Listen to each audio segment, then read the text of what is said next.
Fair use. Federal law allows citizens to reproduce, distribute, or exhibit portions of copyrighted motion pictures, videotapes, or video discs under certain circumstances without authorization of the copyright holder.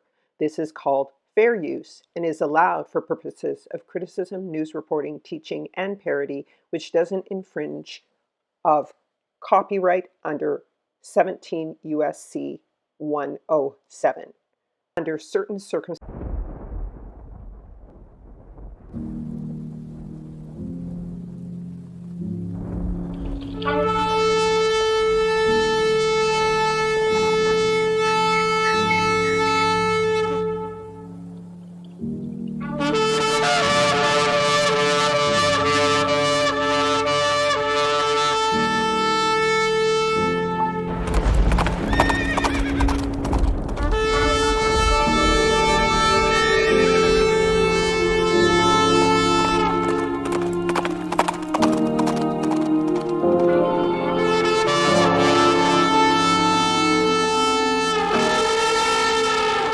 O Yahweh, open up you my lips, and let my mouth show forth your praise. Kuma, Yahweh, Wayaputso o Yeveka, Wayanuso Misaneka Mikaniaka. Kuma, Yahweh, Wayaputso o Yeveka, Wayanuso Misaneka Mikaniaka. Arise of you, O Yahweh. Let your enemies be scattered, and let those that hate thee flee from before thee. Let all of Yasharah, Yisrael, who love, worship, and praise Yahweh, give him thanks by saying Hallelujah.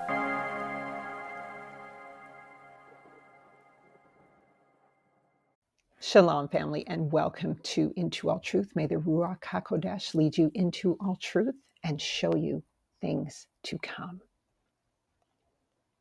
Judgment by the four angels of the Euphrates, why the Northwest is the worst, Babylon. It is the day of Yahweh, and the 144,000 have been numbered, and the call to come out of her, my people, has sounded in Babylon. Satan's star has been cast down to the earth, and Abaddon has been unleashed. The sixth horn sounds, and four angels chained in the Euphrates rise to judge the earth and its fire and brimstone. In the 9th chapter of Revelations, the judgment of global Babylon, beginning in Babylon proper, the Northwest.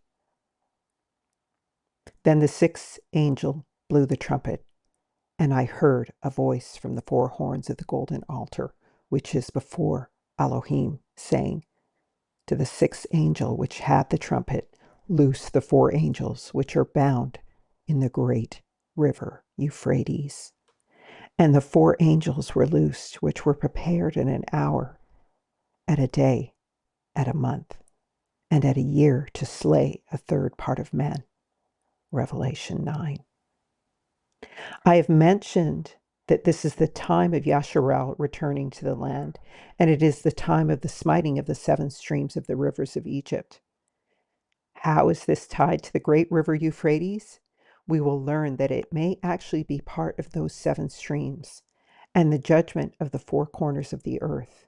We will have to examine the land of Abraham too, as the great river Euphrates is the border of his land, as written in Genesis 15. And it's no coincidence that judgment flows out of that river. When Yahweh made a covenant with Abraham, he promised the return of his sons and daughters in the fourth generation after 400 years. As usual, we'll work Hebraically. What has happened before will happen again. Ecclesiastes. Yah says a thing once and it speaks twice. And we will use two or more witnesses, and we will decode by the numbers. 4 is the number of the angels in the Euphrates, so we shall get into the significance of 4 in this context. 4 always signifies the four corners of the earth. The corner of Yahusha's garment had tassels on them, and this is what the woman with the issue of blood took hold of to become healed. The 4 tassels are worn for a remembrance of the law. In Matthew 9:20-22, the woman with the issue of blood for 12 years was healed by taking hold of the law, literally. This is the plumb line in the measure, also a carpenter's right angle squared measuring instrument. This means judgment. And in this case, the world or the Babylonian system. It also signifies the four winds of heaven. We already saw that Ezekiel heard a voice from the four horns of the golden altar, which is before Elohim. That is Yahweh, who is the set apart offering consumed as holy and acceptable to Yahweh, and the fourth generation of the 400 years. We'll get into more of these fours, but these are all considered witnesses that speak more than twice, as Yahuwah is an Elohim of order. It also signifies the four rivers of Eden and the cardinal directions, to get some context. Who are the four angels chained in the great river Euphrates, and why the river Euphrates? An angel tells Enoch in the book of Enoch 1, chapter 10, verse 13 and 14 says of these fallen ones, "And he told us to bind them in the depths of the earth, and behold, they are bound in the midst of them, and they are isolated."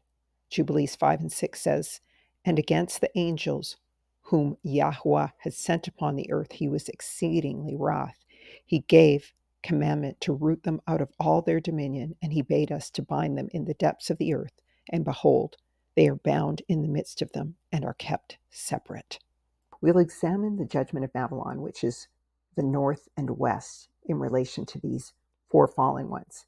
We will see why they represent the four corners of the earth and even correspond to the four living creatures, cherubim around the throne of Yah, the four winds, and the four beast system kingdoms that have ruled the earth, and their judgment.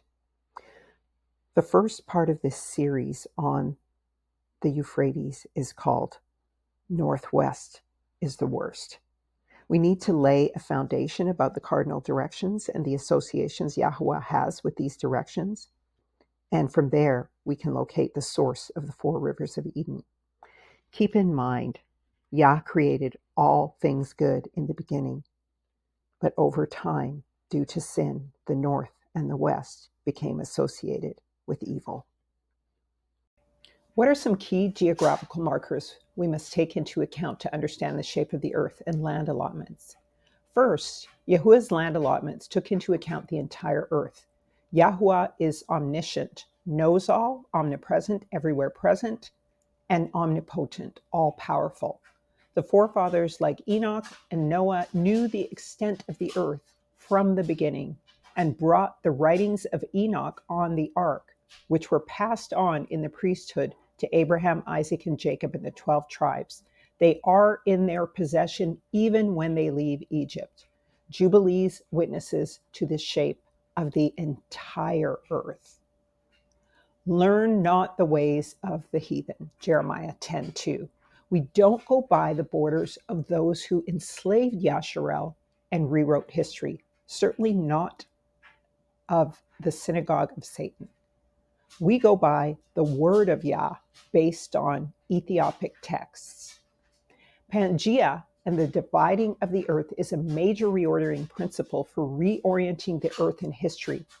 This includes the Tower of Babel, as it is the intersecting point of the three parts of the tower that joined Shem, Ham, and Japheth's land. Eden and the River of Eden, or the Jordan or Yarden, is a key factor for determining geography. It is the orient, the compass around which all the earth is oriented. Please don't confuse it erroneously with China. The Rubus Negro is also a key factor. It is the magnetic north and basic waste hole of the earth where indrawing seas from all over the planet are drawn into the fiery depths of hell and heaven to be cleansed. The Rubus Negro is a mountain remnant of a broken tree where this indrawing sea and magnetic north are.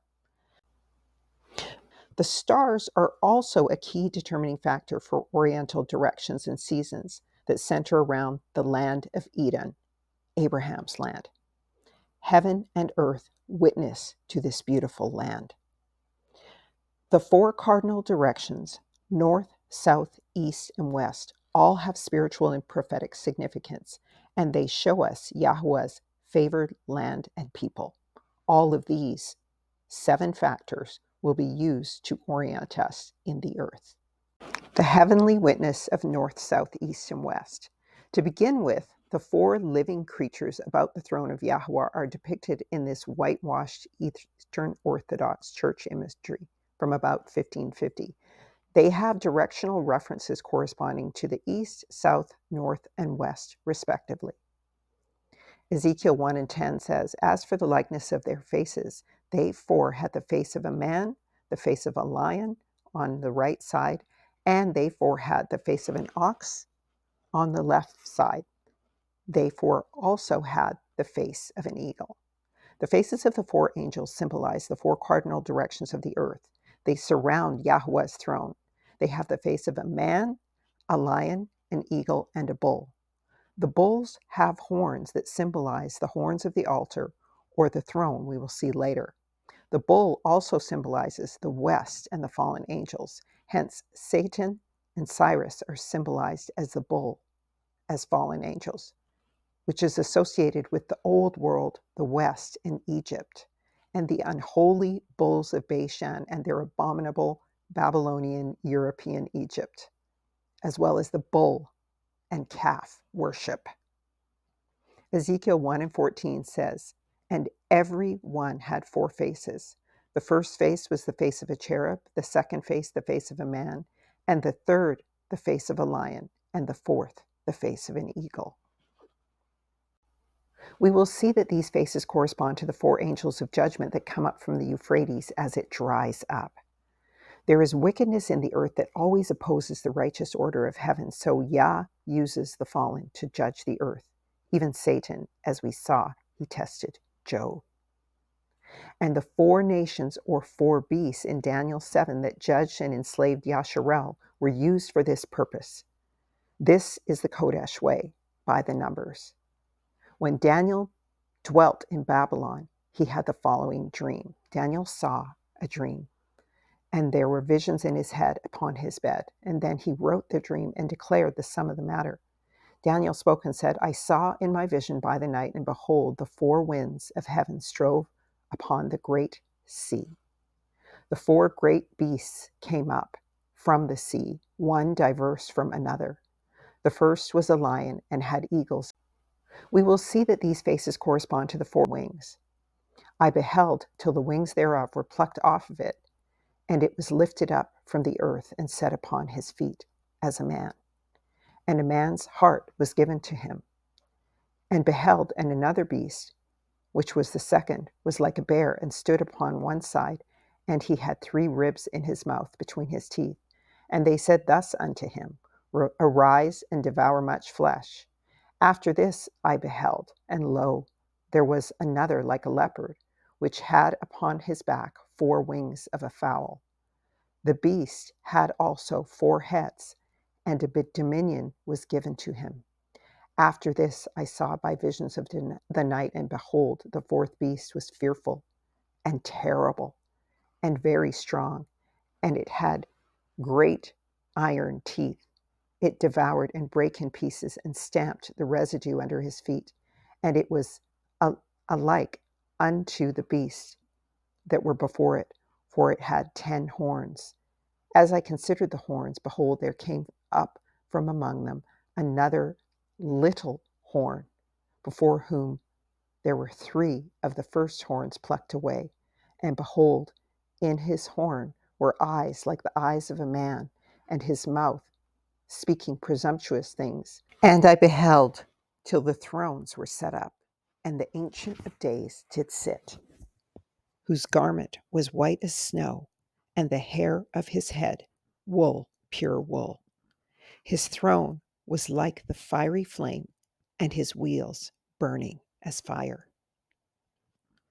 So there's some things we can notice from this scripture. And what we see is the first beast is a lion with wings, eagle's wings, which is the symbol for Britain. Now, what you may not know is that Britain is Shem's land. So is India. Just watch all my videos on the lands of Shem, Ham, and Japheth.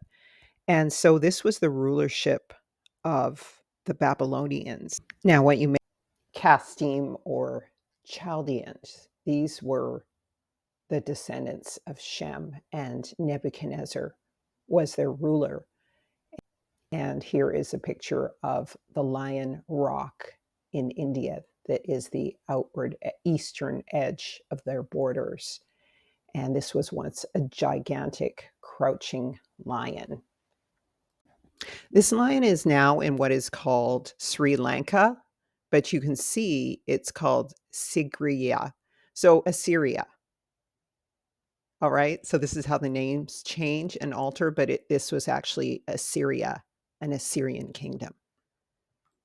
And so that's what it symbolizes, was Babylon's rule. And the next one is a bear, which is the Medo-Persian Empire, also Russia. And from that, we move on and then to a leopard, which is Greece, the Greek kingdom. And on his back were 4 wings of a fowl. And the beast also had 4 heads, and dominion was given to him.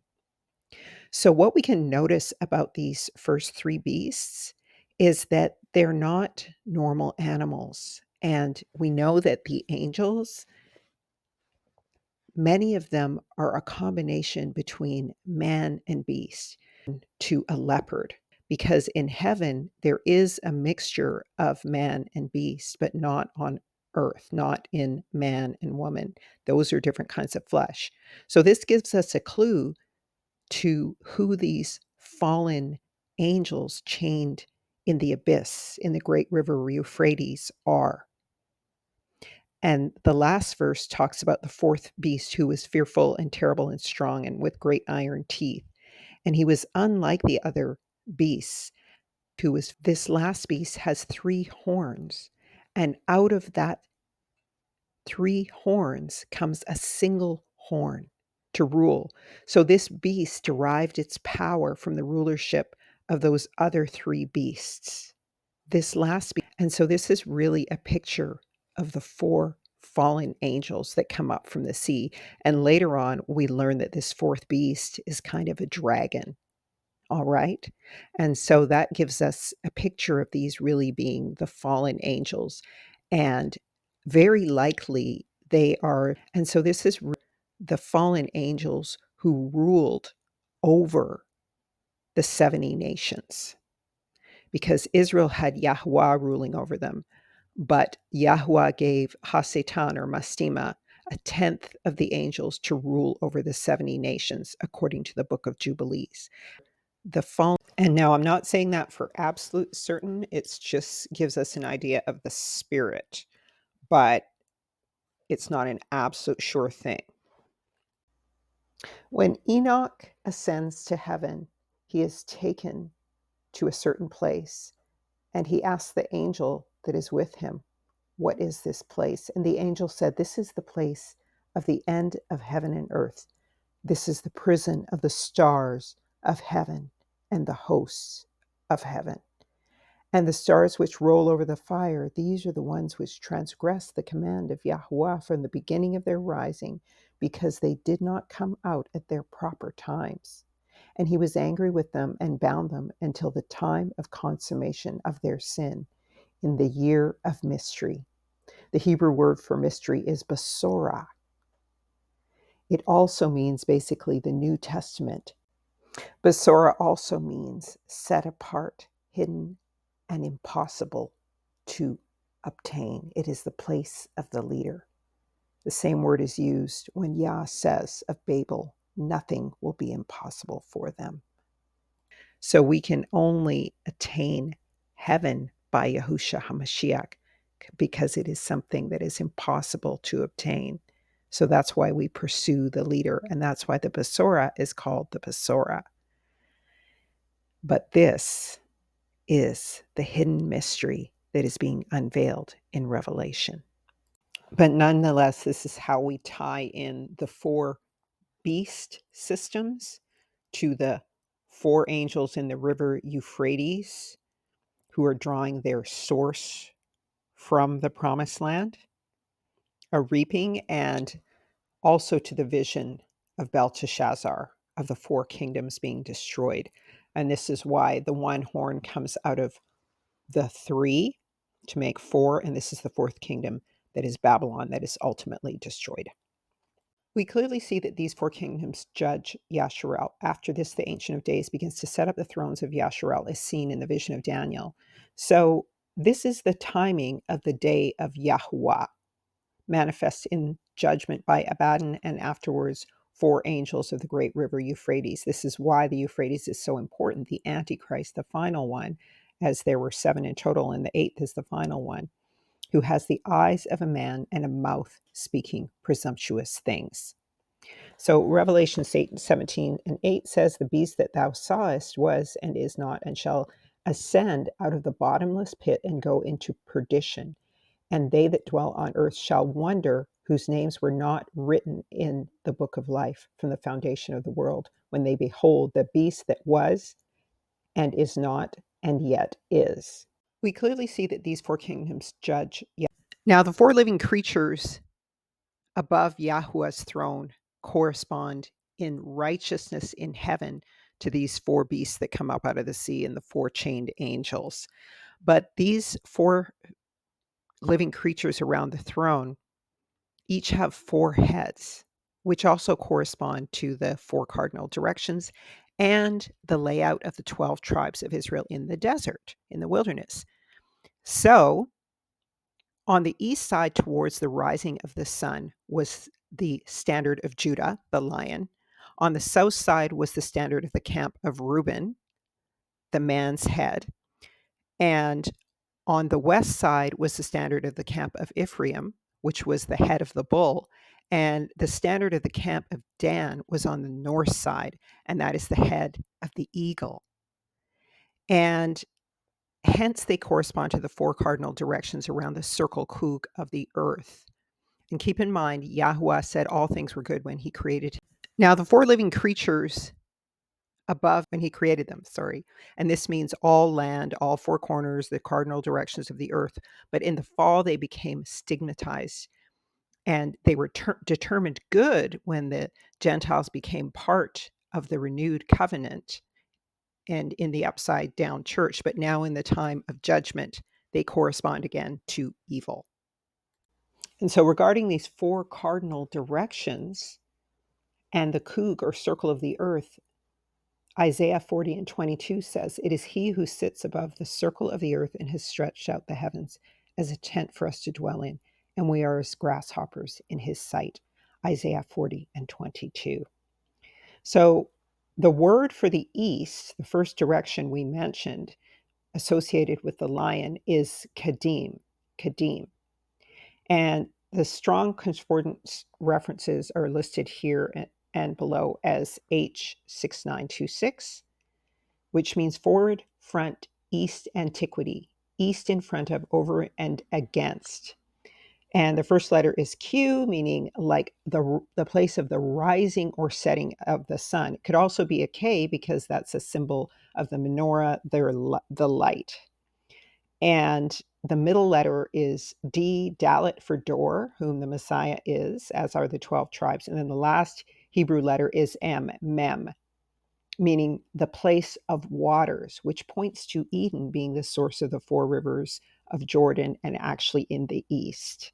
And Kadim, or east, also means ancient from old, earliest time of antiquity beginning. So once again, this is where Eden is in terms of the four cardinal directions. And so the word for south is Negeb. Negeb is the word for south. And so this is Strong's H5045, and it means to be parched from its drought, the south, especially Negeb or southern district of Judah, occasionally Egypt, south country, southward. And the B can also be pronounced as a V, like Negev. And notice how Negeb also sounds like Negad, which is the very next word in Strong's Concordance, or Niger, where Negro land is, or where the Niger River is. The south can also be called in Hebrew Yamen, Yamen. Yah's men. Notice how it sounds like Yah's men. And it's not Ham's land, but Shem's, more particularly Yasharel's land. The word Yaman means right, right hand side, and is used as such in the Bible.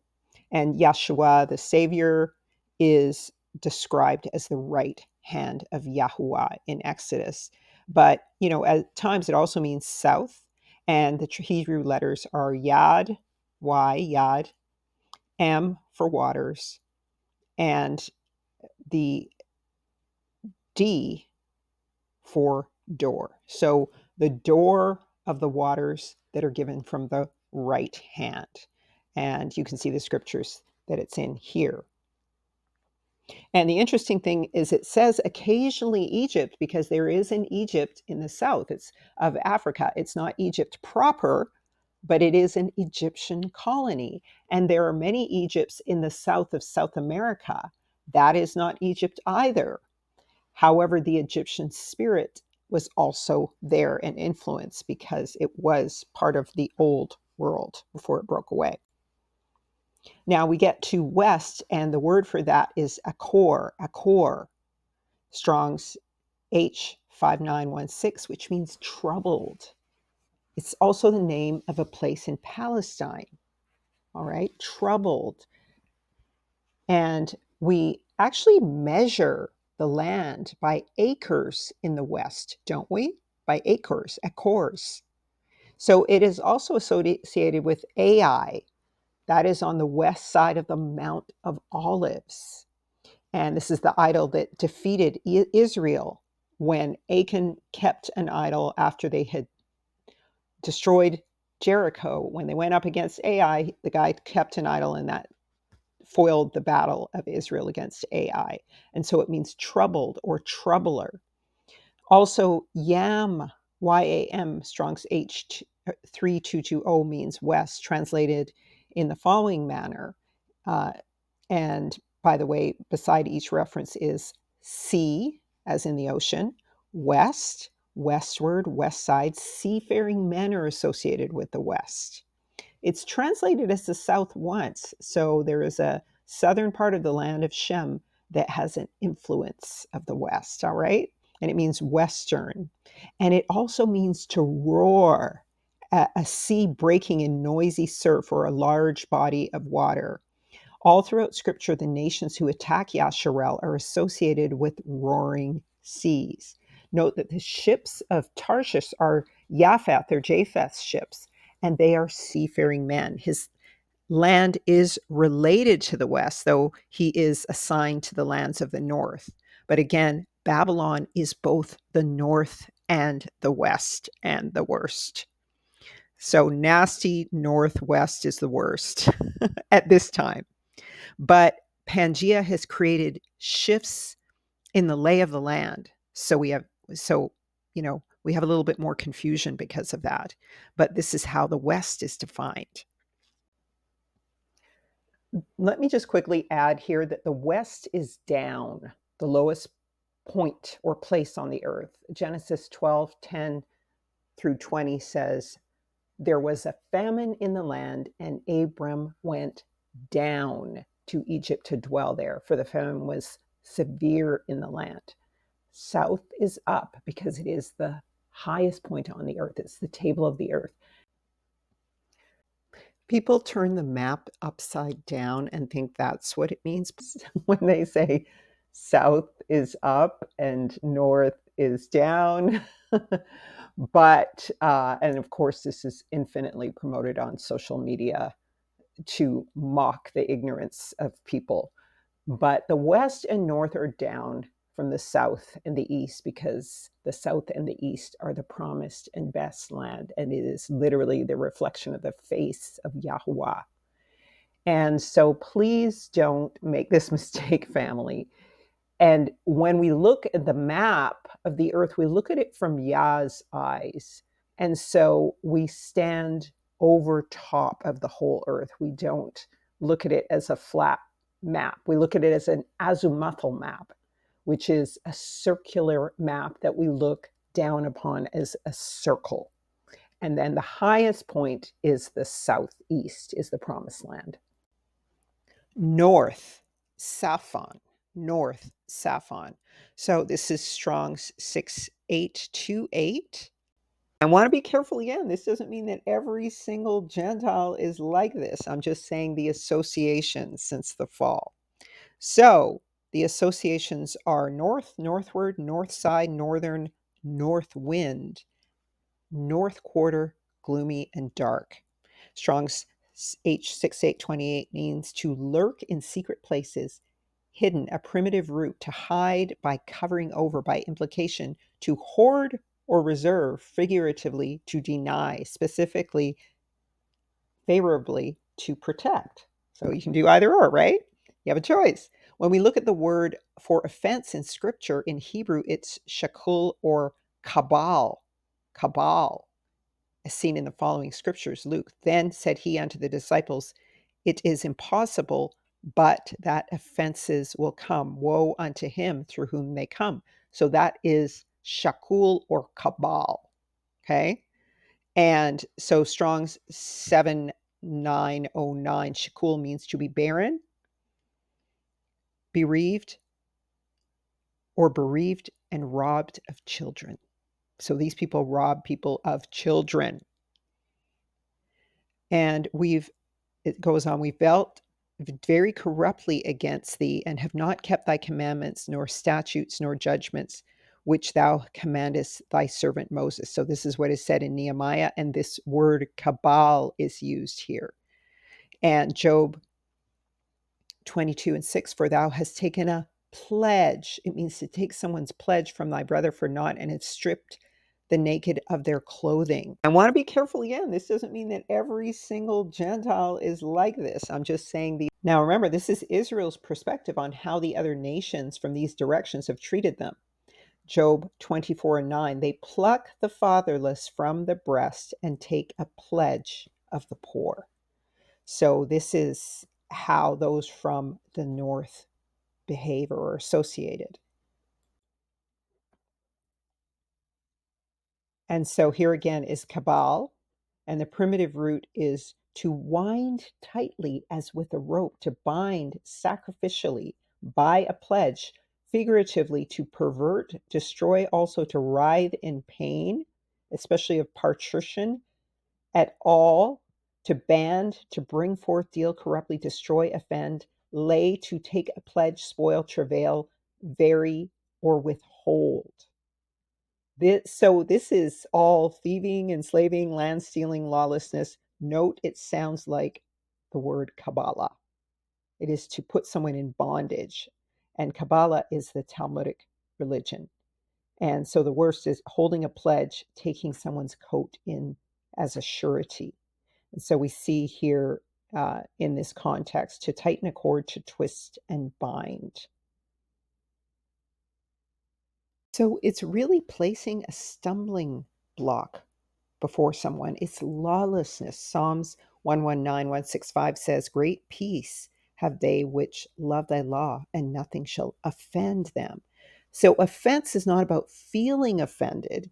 Offense is sinning, is to cause someone to sin, not to offend their feelings. In addition, Satan says he will ascend to the sides of the north. He prefers and is comfortable in the north. Isaiah 14:13. Yet thou sayest in thy heart, I will ascend to heaven and exalt my throne above, beside the stars of Elohim. I will sit also upon the mount of the congregation in the sides of the north. A congregation in the sides of the north? What? Who is this congregation in the sides of the north?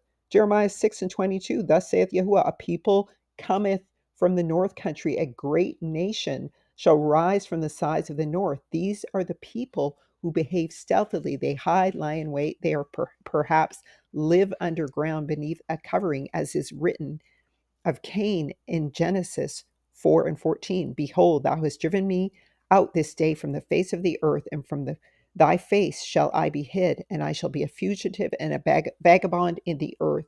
And it shall come to pass that every one that findeth me shall slay me. And who lives in the north? The ships of Tarshish, the Tyrians, Turkish, these are the sons of Japheth, or Tartarians, Japheth's sons, Gog, who were influenced by Gog and Magog. Tartarus is a Greek word that appears only once in the New Testament in 2 Peter 2 and 4. It is here translated as hell. And what were the Greeks? Hellenists. The Philistines were Greeks. Do you know Beelzebub is also known as Beelzebub is the name of the god of the Philistines who had a city of Ekron named in Kings 1 through 18 because the seed of Japheth, Meshech, Tubal, Cain, who had ruling over them Baal. Gog is kind of another word for Baal. In Ezekiel 38 through 39, it says, "And thus saith Yahuwah Elohim, behold, I am against thee, O Gog, chief prince of Meshech and Tubal." Those are two of the sons of Japheth. They also had a city, Gerar, meaning giant. And that's where Absalom, David's son, born of a Philistine woman who tried to usurp his kingdom, that's where he was from. So once again, Babylon is the nasty, northwest is the worst. So we shall see here the judgment of the West in geographical Babylon, Egypt, the old world, is Babylon proper, the geographical location, because it encompasses all the wicked kingdoms who oppressed Israel.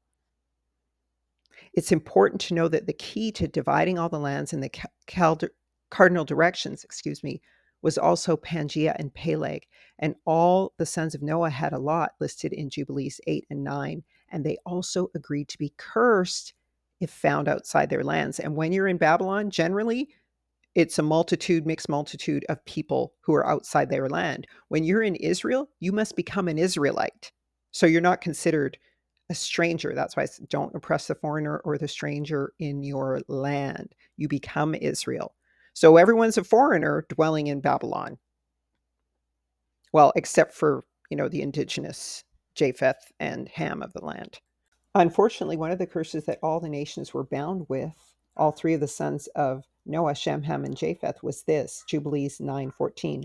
"And the sons of Noah divided unto their sons in the presence of Noah their father, and he bound them all by an oath, imprecating a curse on everyone that sought to seize the portion which had not fallen to him by his lot. And they all said, so all the sons of Noah said, so be it, for themselves and their sons forever throughout their generations, till the day of judgment, on which the Most High Yah will judge them with a sword and with fire for all unclean wickedness of their errors, wherewith they have filled the earth with transgression and uncleanness and fornication and sin." So as we read the allotment, note the times are indicated in Jubilees and also the genealogies. And this is around the time of the birth of the son of Peleg that the earth began to be divided. And so I believe it is both in terms of Lot and in terms of the flood physically causing the expanding of Pangaea. So in the 6th year thereof, she bare him a son and called his name Peleg. For in the days of Noah he was born to the children of Noah, and they began to divide the earth amongst themselves. For this reason, he called his name Peleg. Skipping ahead, and it came to pass in the beginning of the 33rd Jubilee that they divided the earth into 3 parts for Shem, Ham, and Japheth, according to the inheritance of each. Skipping on. And he called his sons, and they drew nigh to him, they and their children, and he divided the earth into lots, which his 3 sons were to take in possession. And they reached forth their hands and took the writing out of the bosom of Noah their father. So it was written down. So you can read the whole thing in Jubilees. And he called. So notice when we read this carefully, twice it says that they divided the earth into 3 parts for Shem, Ham, and Japheth. He divided the earth into lots. So that's the whole earth.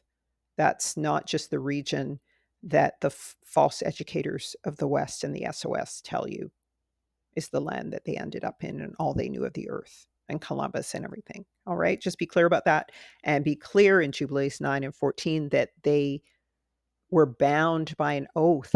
Noah made them bind themselves by an oath imprecating a curse on everyone that sought to seize the portion which had not fallen to him by his lot. So that's important to remember, whether you believe the word or not. You got to get up, got to get back to your land at this time. So again, it's important that we understand Pangea is key to the dividing of the earth in this quote, and that it's judgment to everyone who's gone outside of their lands now. And this is important because Japheth inherited the identity of Israel for a short season, but now he contracts back to his own lands. But of course, if you are Israel and you are in Israel, then you don't need to worry. And if you're a Gentile called by Yah's name, then you are of the family of Israel.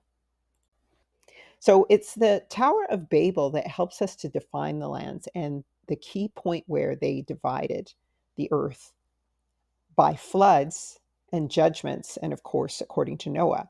The Tower of Babel, according to Jasher 9, has 3 towers that formed one single tower. So it's of Babel. Each of the 3 towers situated on the land of Shem, Ham, and Japheth, respectively. Its overthrow furthered the separation of the lands after the flood, causing them to drift apart, not just at the time of Peleg, but afterwards, due to this Tower of Babel. And as to the tower which the sons of men built, the earth opened its mouth and swallowed up one earth part, thereby 1/3 part. And a fire also descended from heaven and burned the other third. And another third is left to this day.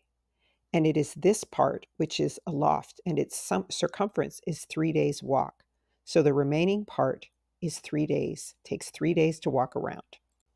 So the Riyadh structure in Mauritania, Morocco, is 40 kilometers in diameter. So its circumference equals 70 miles. And how long does it take one person to walk in a day? 8 hours or less. A trained walker can walk 26 miles in a day. The circumference is 78 miles. So it would take you 3 days to walk around it. Now, when we look at this Riyadh structure, which sounds a lot like the Riyadh Sea, and the area is quite reedy, it's purple and orange and yellow and white like that because it is basically burnt glass. So this is the portion that was burned by fire. So that is where Mauritania connects with North America, the Eye of God city, it is also called. It links up with North America here, where we see the Lewis Babel Ecological Reserve up here in Quebec. So we can understand how a separation would occur when the Tower of Babel fell. So one tower was destroyed, went into the sea near the Gulf of Mexico. And you can see where that is, where the tower fell into the sea. That's basically the Gulf of Mexico in Ham's Land. All right.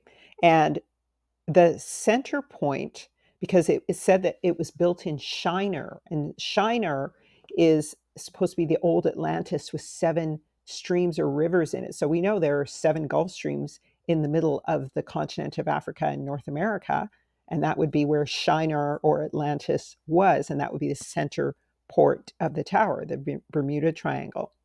And then Yahuwah, of course, that's the part that went into the sea. Yahuwah burned a third part, and another third is left to this day, and is that part which is aloft. The circumference is 3 days' walk. So up here at the Lewis Babel Ecological Reserve in Quebec, we have another actual tower or mountain of the same size, 3 days' walk. And it's actually extremely tall. I'm writing a book, so I'll go into the height of that mountain, but you can see how very easily it would have been a tower. They just call it a mountain. And so the ocean swallowed up one of the 2 towers, the other third, and 1/3 part remains. And then, of course, there is the Lewis Babel Reserve portion. The lake island known as René Lavassière Island has a highest point on it called Mount Babel. The mountains dominate the area with peaks 1,000 meters in elevation. That is the tower, I suspect. and that would be the height of the Eiffel Tower, a very Masonic number. Now, what also distinguishes the region below in Mauritania is that it looks like a single eye, again, a very Masonic symbol, which would point back to the all-seeing eye of Horus, the Nephilim, the chief of whom is Hasatan. And the land beneath the Mauritanian structure includes the Azores. It is very reedy, and it was upon the sea in the past because it has ocean fossils in it. And you see up in the top right corner here, we see Atlantis, which is where you see the seven streams in it here. And then you may have seen videos of the underwater lake in the Gulf of Mexico. And it is basically the firmament of the earth. Science Magazine and Earthquake Science News in 2014 said that a lower mantle of water existed upon the earth. University of Illinois discovered a gigantic reservoir of water there that is 3 times the size of the earth's oceans combined, 700 kilometers beneath the planet's surface in a rock called ringwoodite. It's probably the primary source of the earth's surface. The size of this subterranean ocean is triple the volume of all the planet's surface oceans combined. So basically, that's the firmament below. Now let's look to the stars as a witness. Now the stars also correspond to the directions and the lots of Shem, Ham, and Japheth, and the angels, as each angel has a star. The angel of Yahuwah has a star also, which was what appeared at his birth, who represents Yahuwah on every tier or plane of creation. Let's continue with the heavenly witness of the stars here. In Psalm 19, it says, I can hear the stars declare your works, their glory always going forth. There's no language where their voice has not been heard, their utterance to the ends of the earth. This is our faithful witness. The Pleiades and Orion are both constellations in the Bible, and they referred to provide a scope of the power and ability of Elohim as a creator who made everything, even the stars in the skies above. Job says, canst thou bind the sweet influences of the Pleiades or loose the bands of Orion? The titles of each of these stars or constellations refer to Greek gods.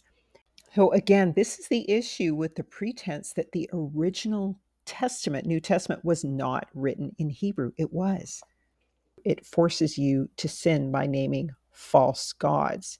You must not invoke the names of other gods. They must not be heard on your lips. So when you study the stars, you're naming these other gods, is basically what I'm saying there. The constellation of Kessel or Orion helps us navigate. The 3 bright stars that make up the belt run in a line roughly from east to west. The sword that hangs from the belt of Orion points towards the south. And of course, the sun rises in the east and sets in the west. So these are 4 divisions of the heaven that help us to understand north, south, east, and west. And they're all manifest in Orion that basically points like a dial from east to west as it moves. Now, let's get the term for Orion, Kessel. In Hebrew, it's Kessel or Chessel, Strong's 83685 and 684. And it's literally the name of a city in the southern Yehudi kingdom in Joshua 15:30. And the constellation carries a sword, the sword of truth. But the whole world also uses this constellation in the south to designate east and west. And Kessel holds a sword, which is associated with Yasharel and the sword of truth. Orion tells us exactly where Yehuda's land is. So the letters are KSYL in Hebrew, so Kaf meaning open hand, or the menorah, a light of the leader. And so the word or, which is associated with this, means source of light, sounds like or, as in Orion. So Yasharel is the source of light to the nations. And so this symbol makes a lot of sense. Then the Samic is the next letter. It means to hate, protect. It also means even thorn or branch, tree branch in the affirmative, implying the great tree in this location, or the branch of Jesse, right? Then the Yod is the right hand of Yahuwah, Yahusha, our Savior, symbol of Yehuda, where the Messiah comes from, warrior and priest of Yah. And then lastly, the Lamed, the rod and staff, the authority of the leader and the staff of teaching. So this indicates the place of the leader of the earth.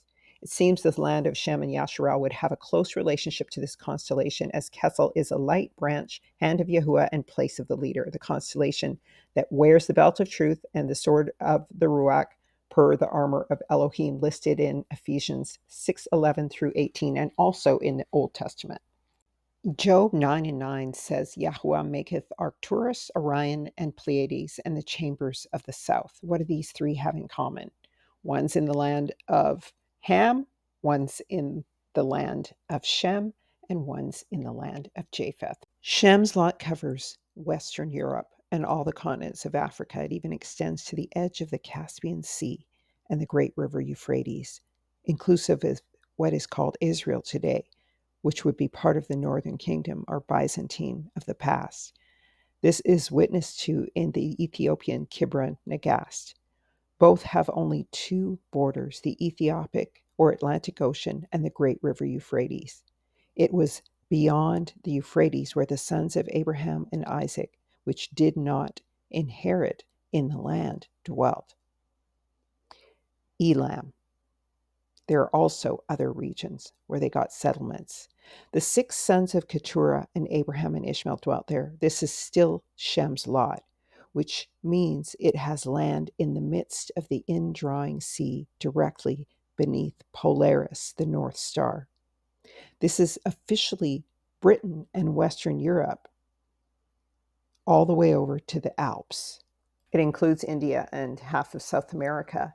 But in speaking of Britain and Western Europe, the 7 stars of the Big Dipper and the North Star, affirmatively, they symbolize the 7 spirits mentioned in Isaiah 11 and 2 and Revelation 4 and 5. So they symbolize the blessing of Yasharel and the 7 assemblies when Japheth and the Gentiles obtain salvation and the world is turned upside down. But in the negative, these are the pagan angel gods celebrated in European and Hamitic cultures as the 7 sisters, or the Greek Pleiades, respectively.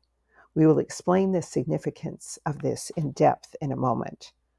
The land given to Abraham, Genesis 15 and 18.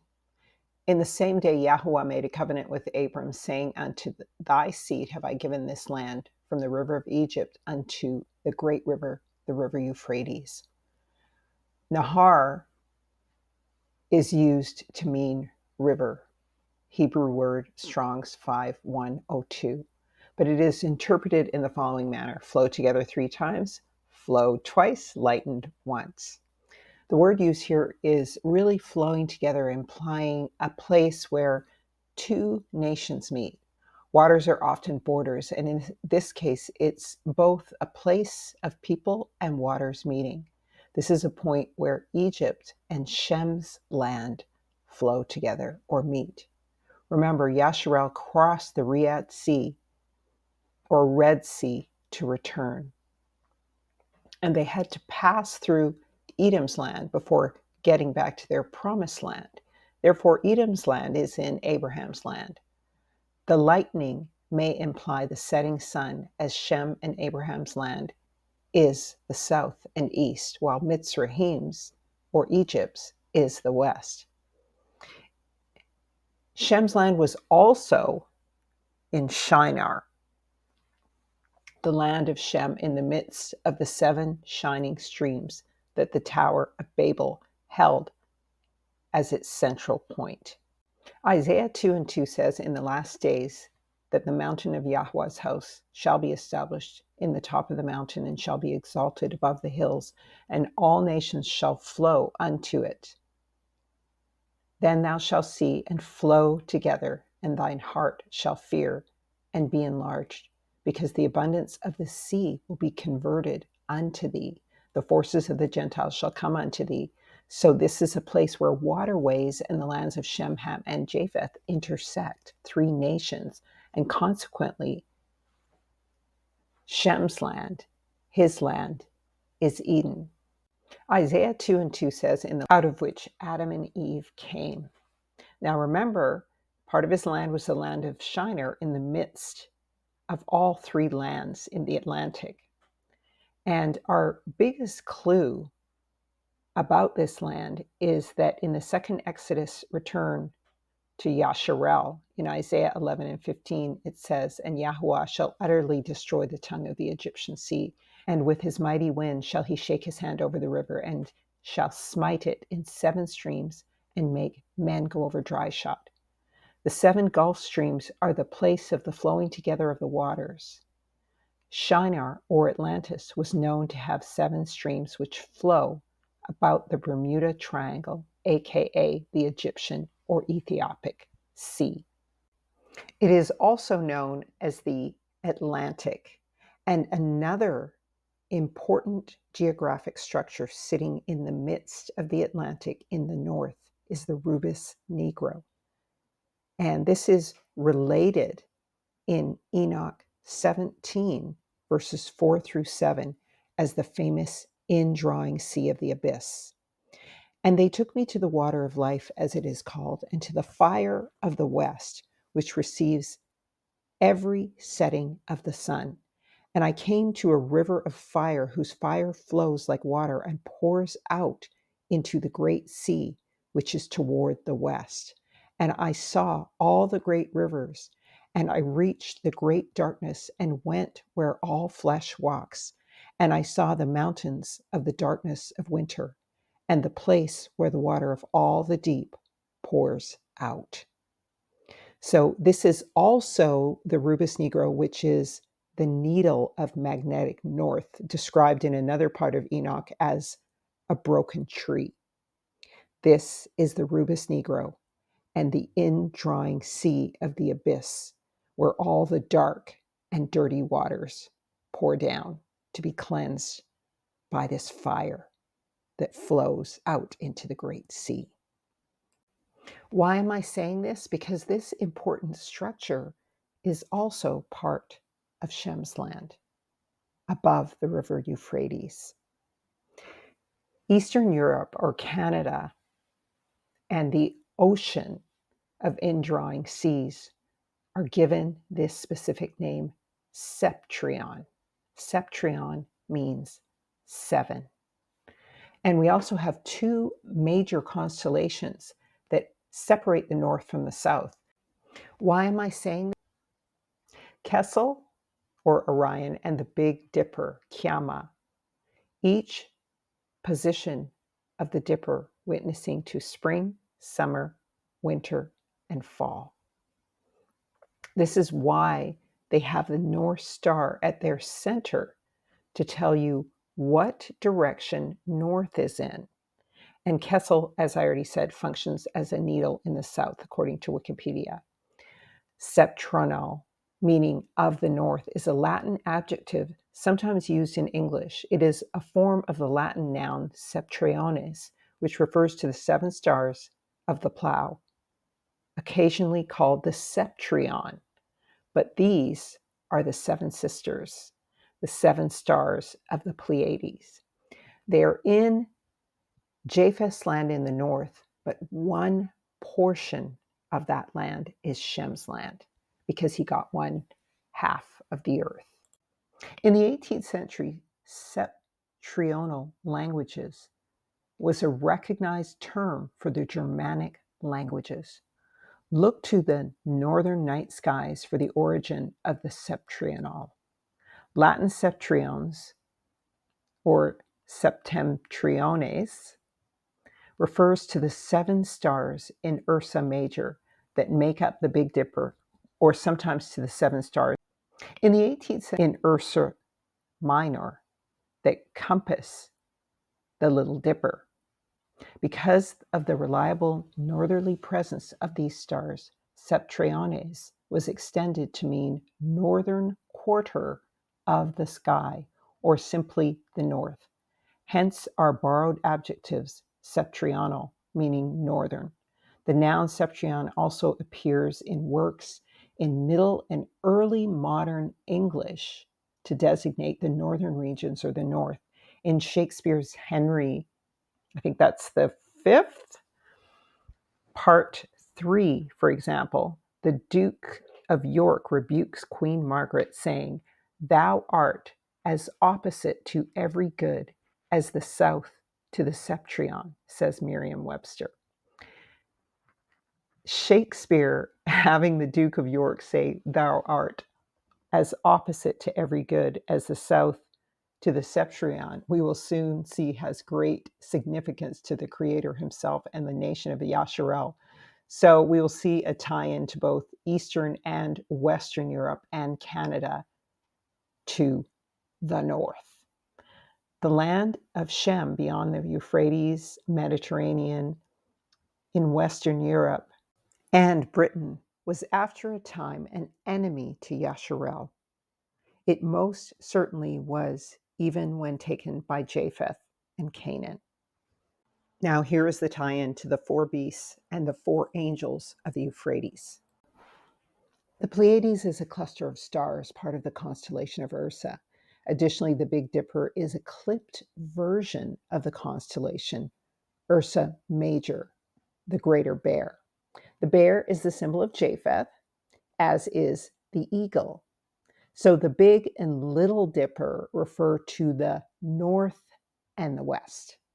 I do not believe in astrology, but cosmology. And I'm on the fence as to whether or not these constellations align with particular biblical symbols or satanic ones.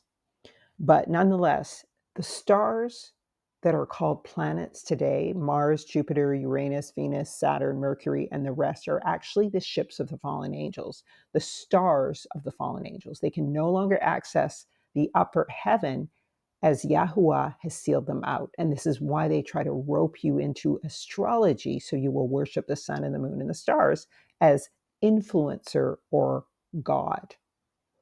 Enoch 1, I think that's 16, says, "And from henceforth you shall not ascend to heaven unto all eternity. And in bonds of the earth the decree has gone forth to bind you for all your days." So these fallen angels, this is about the fallen angels, they're confined and bound within the firmament of the earth, or what NASA calls the Van Allen belt. So not just in the abyss or the waters or the depths of a fiery hell, but within the firmament. Testament of Solomon, page 44, says of demons, and I'm guessing these are really Raphaim or fallen angels, though they thus resemble human beings so closely, they have certain likeness also to the angels. They escape many of the physical limitations of men in that they may assume various forms and are supernaturally crafty and powerful. They know the future, and several of them tell Solomon of coming events. How this is possible is explained by Orneas, who relates that the demons fly up to the gates of heaven and overhear the decisions announced to the great concourse of angels. There, then coming down, they make use of their knowledge to injure mankind. However, this foreknowledge is gained at a great risk, for having no place to light at the gate of heaven, they become weary and fall. And these falling demons are what men call shooting stars or falling stars. So the stars and falling stars are the vehicles of angels. All right. Jubilees 19 is very clear. Yasharel and the 12 tribes will replace the stars that are inside the firmament or Van Allen belt of Abraham and his offspring. The word says, Testament of Solomon, page 44, says of demons, "And in his seed shall my name be blessed, and the name of my fathers, Shem and Naab and Enoch and Mahalalel and Enos and Seth and Adam. And these shall serve to lay the foundations of heaven and to strengthen the earth and renew all the luminaries which are in the firmament." Notice it says in the firmament. That means that they are not the ones outside of it, but the ones trapped in time within the earth. There are even specific wicked angels who seduce men and women. The seven sister vices, page 45 of the Apocalypse of Solomon, says there are seven demons that correspond to the seven stars below. Many interesting demonic figures appear, such as the seven stars that are the Zuwadzentogis.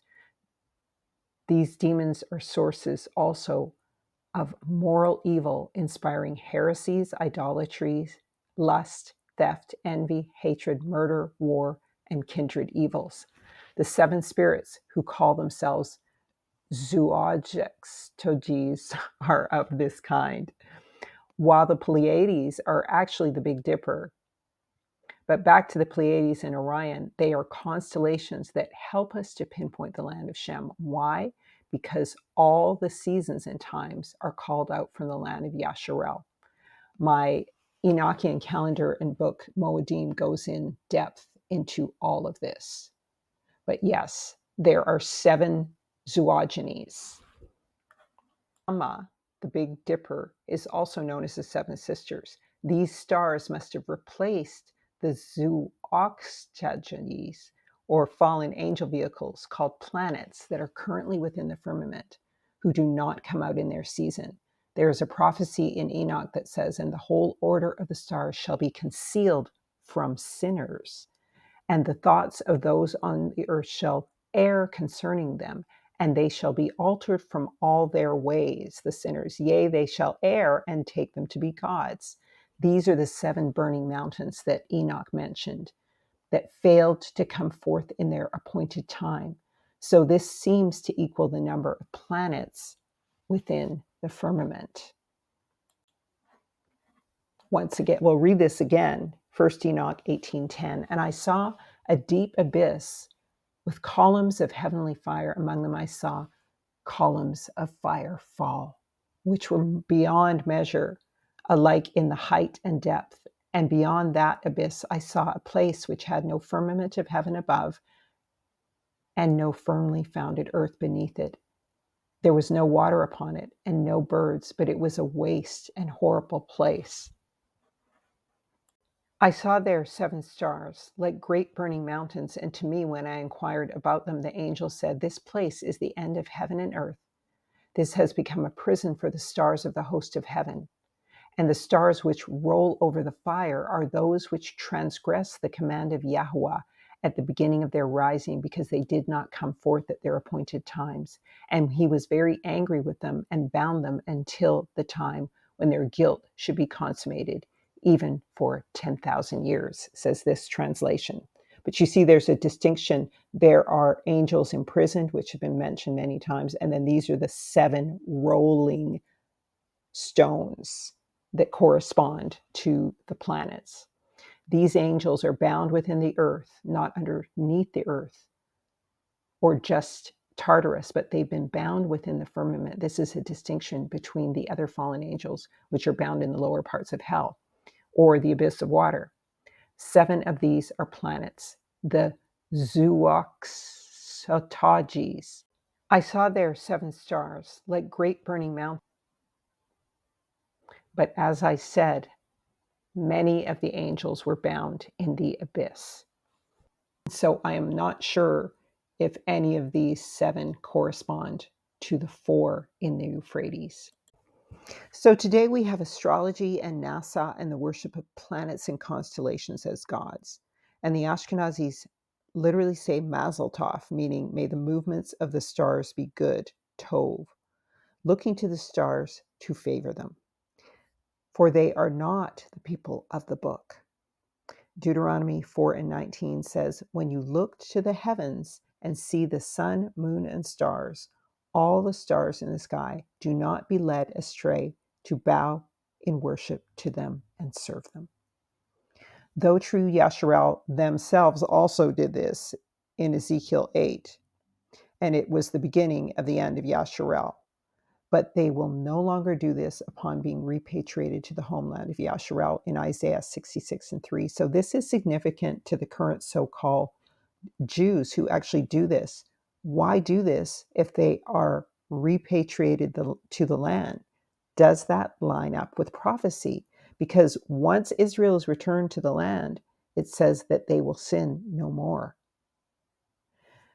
But I want you to remember that everyone on earth has been given a chance to be or think they are the chosen people.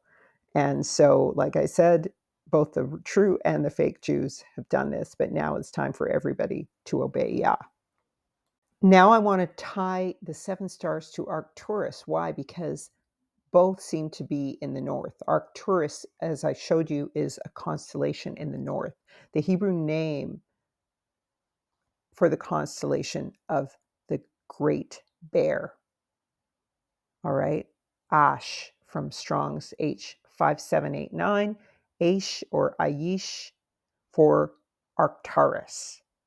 Arcturus, the fourth brightest star in the night sky and the brightest star in the northern hemisphere. Constellation Bootes, Arcturus. It is in the northern hemisphere, and we know that Russia and Iran's symbols are what? The bear. This is the symbol of Japheth because they are both Japhetic nations. One of the biggest cold weather workwear and exploration clothing lines in North America is Arc'teryx. I just saw a really funny joke about everyone in Vancouver, British Columbia wearing Arc'teryx.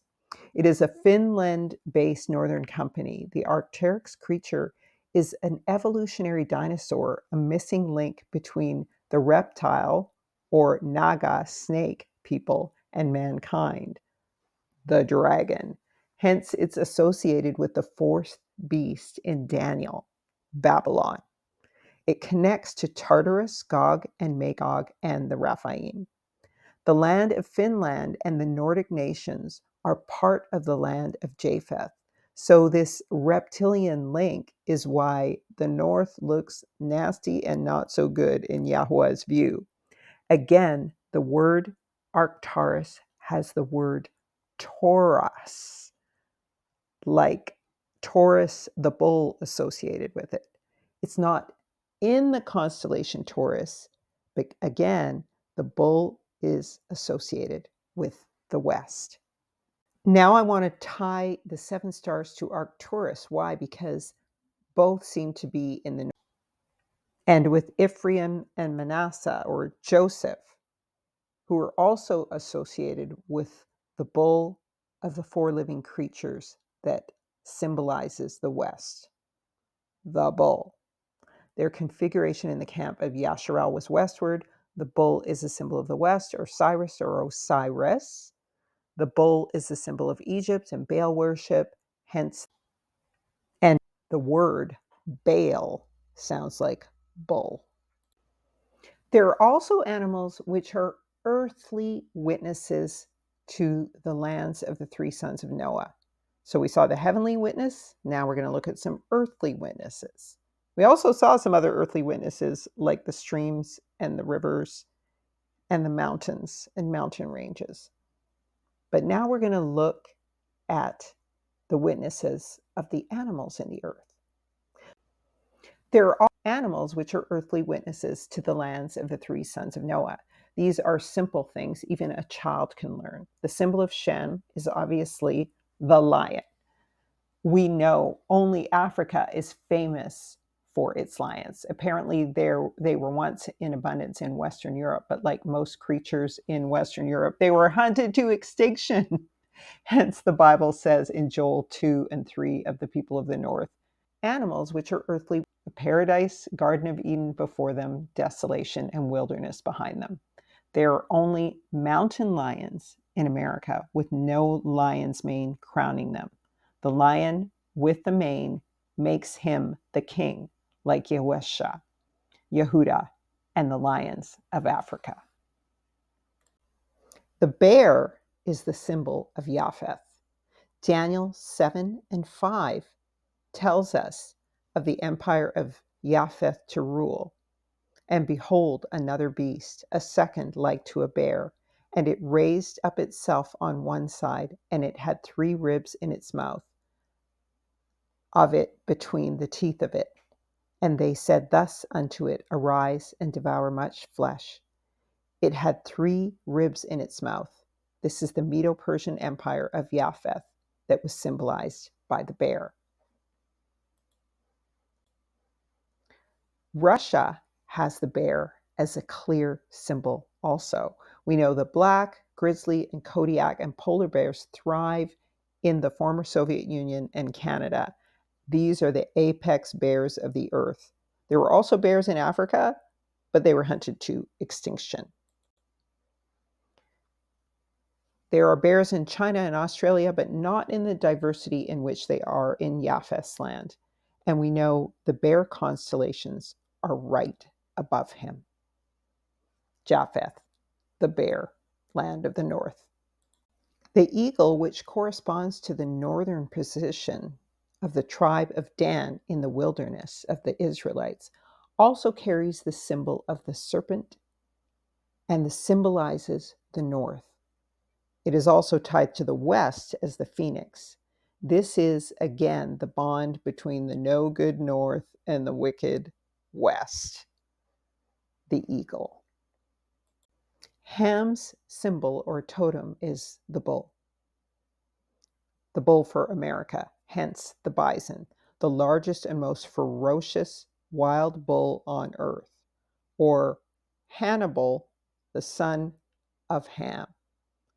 And we see this exemplified in the golden calf worship brought from Egypt that corrupted the Hebrews at the foot of Mount Sinai. There are bulls in Africa and in India which are bred much larger. However, the largest bulls on earth via breeding are actually in America. It's very curious that despite the extensive number of red bulls with enormous horns in Africa, larger than those most frequently bred in America, the red bull was brought from America for the so-called Jews to use to anoint the people and build the temple in Jerusalem, their third temple. This is no accident. The bull horns symbolize the new moon, the darkest phase of the sky in the month, and the ceremony being done in the so-called Jerusalem of today may likely be Egyptian and not at all biblical. Noah's sons' lot totems, as we can see, are the earthly witness of the lands of the three sons of Noah by the degree to which these animals thrive in Africa, America, Eastern Europe, and Canada, respectively, in their order. Proverbs 22:8 says, "Do not move an ancient boundary stone which your fathers have placed." Why? In accordance with the curses indicated in Jubilees that we read about earlier. We will continue with the four cardinal directions and the favor or lack thereof that is ascribed to them and their nations. And we will account for the shifting of the scriptural understanding of the boundaries of land lots by Ham and Japheth interloping into and colonizing the lands of Shem. Proverbs 22:8. And obviously, the Shemites and Israelites interloped into Ham and Japheth's lands to practice Egypto-Babylonian idolatry also. Why is Babylon or the Northwest going to be destroyed by Yahweh? Well, the West is determined for destruction. Enoch tells us the West is determined for destruction. It has a heart to destroy itself, and Yahweh will destroy it. He says he hides our sin as far as the east is from the west. This is the key to the very salvation of Yasharel. There's separation from the sin and Hamitic and Assyrian captors. As far as the east is from the west, so far has he removed our transgressions from us. The old world is the new world again. The old world is in the west, and this is where all civilization sprung from relating to the fall, and this is what the book of Adam and Eve tells us about the west. First book of Adam and Eve 1:8.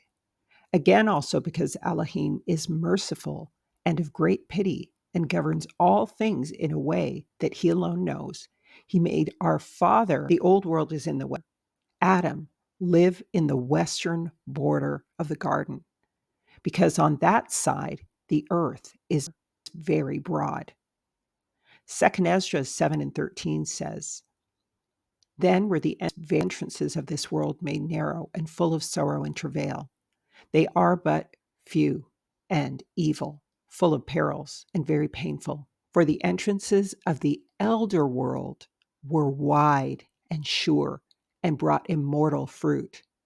If then they that live labor not to enter the straight and vain things, for the entrance they can never receive those that are laid up for them."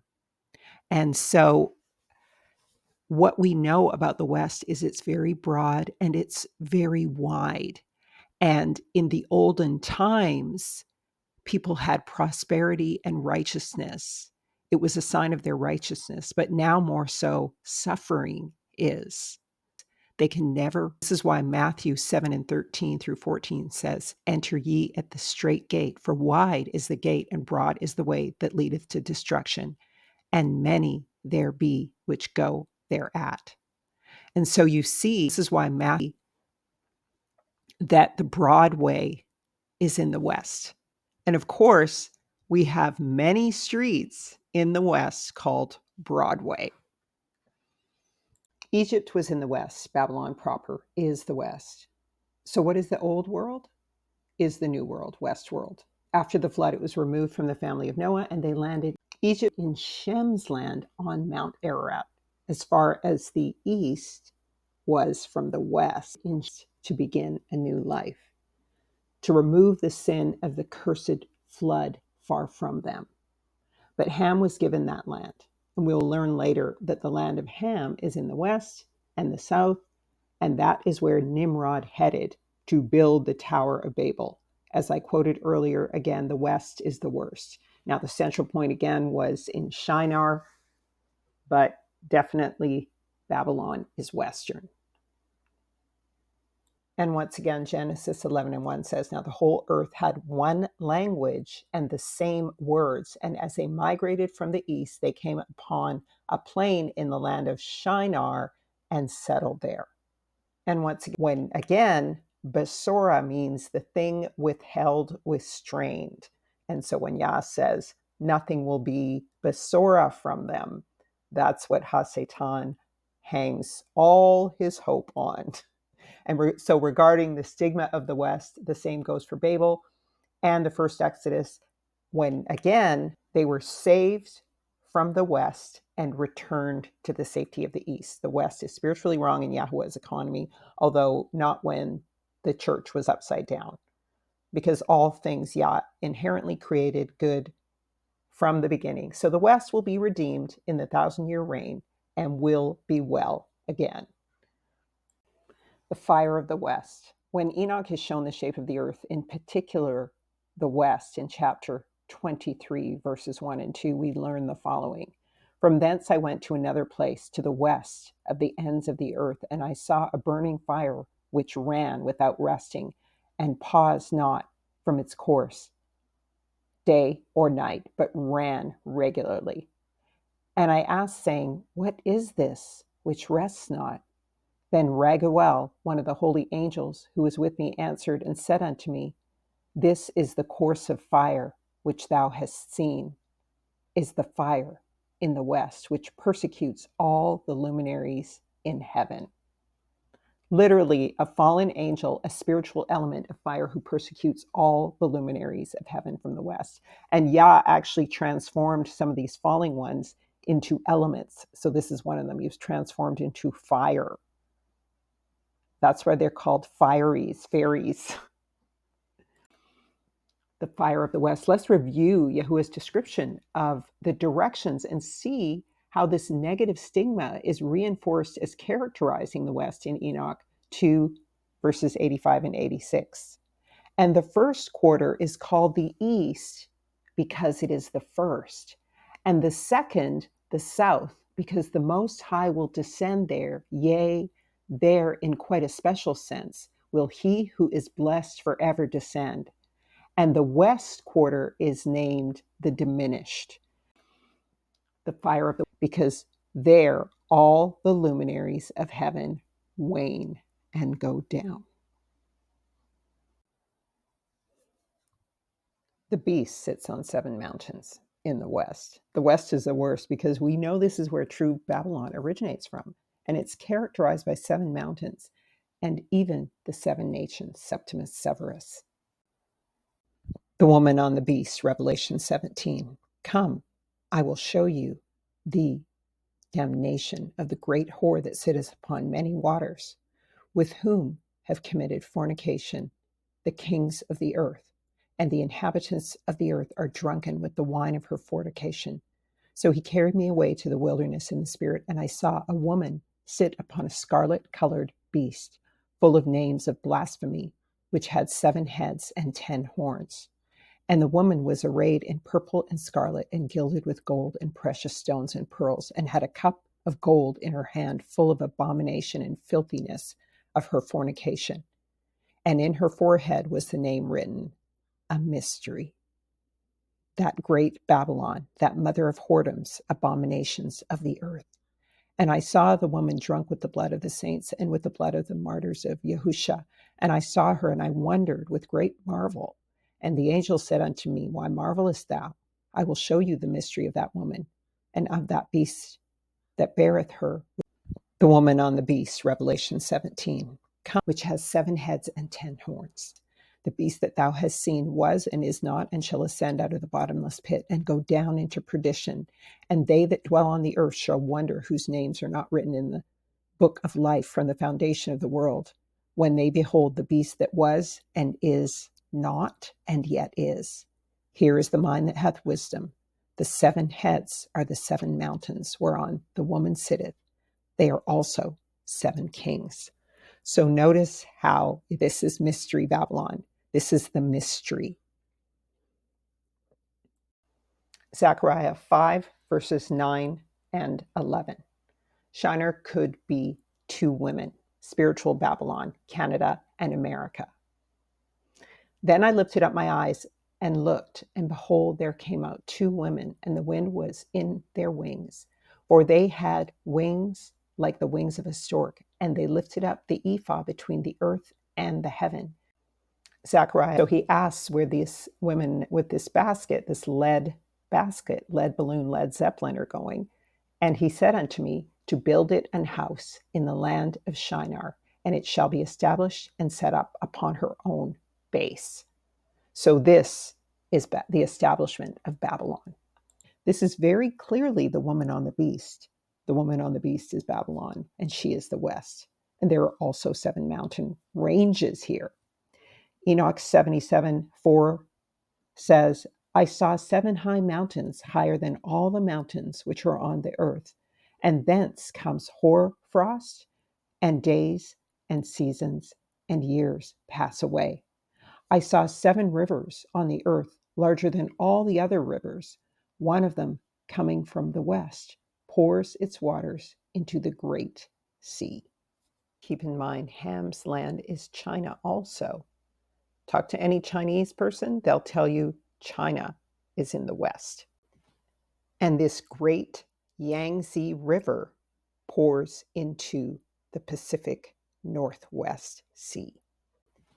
Now, obviously, this isn't Shem's land, so I'm not saying this is the river Euphrates. I'm just showing you where the west is. Evil armies come from the north. Tyre is in the north. The black rock, Rubus Negro, and the indrying seas of filth are in the north. Yahweh always sends evil armies against Yasharal from the north, and Yasharal comes out of captivity from the north. In the final Exodus, the scripture says, no more will they say Yahuwah liveth, which brought up the children of Israel out of the land of Egypt, but Yahuwah liveth, which brought up and which led the seed of the house of Israel out of the north country and from all countries whither I have driven them. Jeremiah 8:23, 7 through 8. Behold, a people shall come from the north, a great nation, and many kings shall be raised up from the coasts of the earth. Jeremiah 50. Evil armies come from the north. Tyre 41.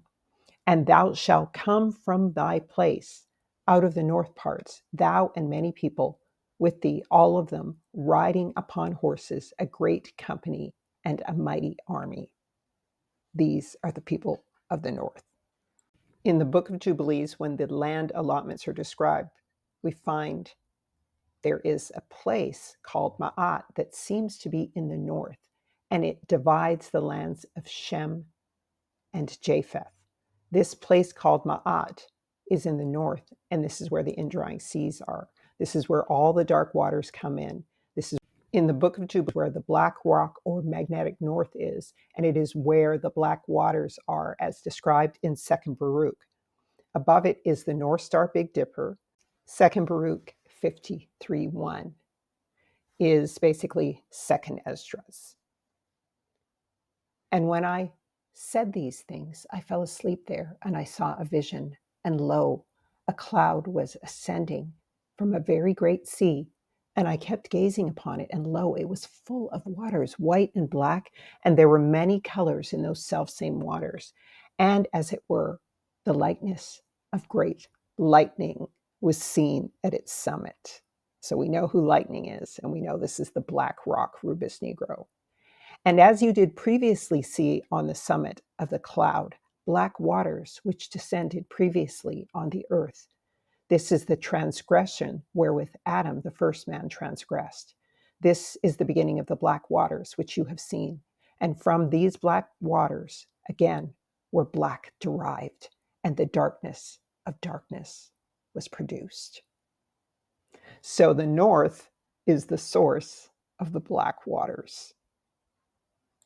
Blackwater and Blackwater Worldwide is an American private military contractor founded on December 26, 1997 by former Navy SEAL Eric Prince, originating from America, the Northwest.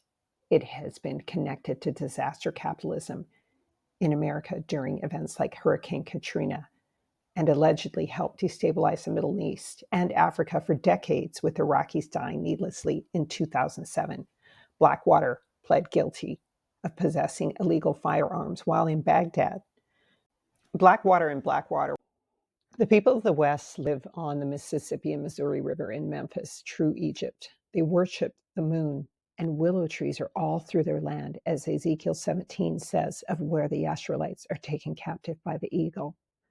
The parable of the two eagles.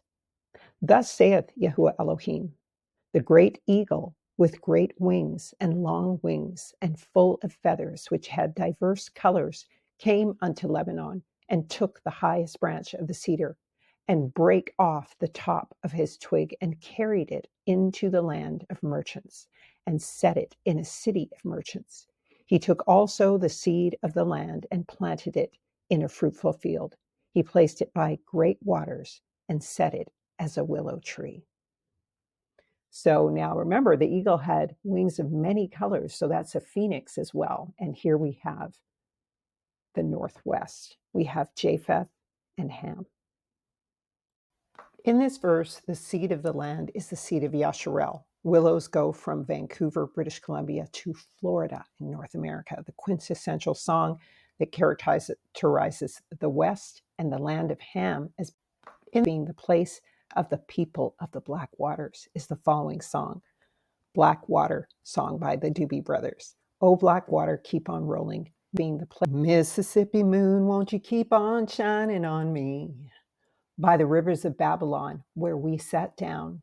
Yea, we wept when we remembered Zion. We hanged our harps upon the willows in the midst thereof. This is Psalm 137, and it's sung by the African American group Boney M. The West is the worst, wherever its ideology is dwelling, and this is where the light dies.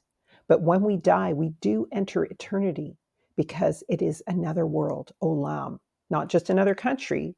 This is where we die to ourselves and will be resurrected. The West is where Egypt is, the place of the dead. The West, 2nd Esdras 13:42 says the 10 tribes were taken to Eretz Azarath in the Assyrian captivity. Eretz Azarath means in the Hebrew a time out, second out of place, out of mind, the final place of the end, as we see in 2nd Esdras 30 through 45 below. And remember, as I already said, they had to cross over the great river Euphrates. Many other translations call Eretz Azarath, Eretz or Aretz, meaning world or country. Strong's H579 has it as a place of long duration, antiquity, futurity, forever, everlasting, evermore, perpetual, old, and ancient. But it is also a gateway to eternity. So this is the ancient and old world.